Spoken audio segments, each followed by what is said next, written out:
Welcome to Solar News Weekly. This is our weekly recap of the news from the solar PV industry, compiled by the American Solar Energy Society. I'm Jay Warmke with SolarPVTraining.com, and this is the news from the solar industry for the week of March 17th. Now, Silfab, which is a leading North American-based solar manufacturer, has announced a deal with Solar Cycle, which is a recycling of solar panels company, that they will begin to use glass manufactured from recycled, damaged, and old solar panels. Now, Solar Cycle has announced that they're opening up a glass manufacturing facility in the state of Georgia, which is located about 300 miles away from Silfab's solar panel manufacturing facility in South Carolina. Now, company officials say that by using these recycled materials, they're going to save about 30% in carbon emissions during the manufacturing process of this glass, and they'll also save about 50% of carbon emissions from transporting of the glass because it's being manufactured in a nearby facility. New York City Council has just proposed legislation on February 28th that will place solar panels on city-owned buildings within the city of New York City. They would require about 100 megawatts of solar generating capacity on city-owned buildings by the end of 2025.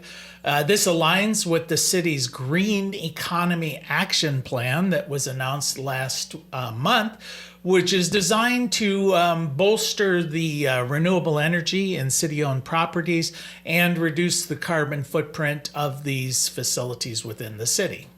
Fronius, a German inverter manufacturer, has announced that they're expanding the materials warranty for their products from 10 years to 12 years, and they're offering also for an additional fee to extend that warranty 8 more years to a full 20-year extended warranty, which brings it more in line with some of their leading competitors.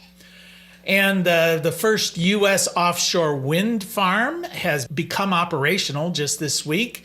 The South Fork Wind Farm, which consists of about 12 wind turbines with a generating capacity of about 130 megawatts, is located about 35 miles offshore of Long Island, New York. Now, construction of this facility began in February of 2022, and it has just now started pumping electricity to the New York area. And Governor Kathy Hochul has announced that approval has been given to 2 additional wind farms located in the same general vicinity. These will be the Empire Wind 1 project, as well as the Sunrise Wind Farm. And combined, these will have a generating capacity of 12 times what is already there now, 1,730 megawatts of capacity. And they're saying this will pump about $2 billion in development money into the nearby economy. IREC, which is the Interstate Renewable Energy Council, is offering free technical assistance for selected governments who are looking to expand EV charging capacity. The Charging Smart program is funded by a grant from the U.S. Department of Energy, and it will provide no-cost technical assistance in 5 states. Those are Colorado, Virginia, Minnesota, Michigan, and Ohio, and then in selected portions of 3 other states, California, Texas, and Illinois. The program is designed to help with some of the preliminary costs that are associated with expanding EV charging, such as regulatory issues, how to deal with interconnection, how to set up permitting guidance for these projects, as well as overcoming utility issues and siting concerns. And Carhartt is recently promoting their line of UV-rated shirts, jackets, gloves, pants, and they're targeting these towards solar installation workers. They announced a partnership with Sunrun, which is the U.S.'s largest solar installation company, to outfit their 5,000 installers and technicians with some of these protective clothing.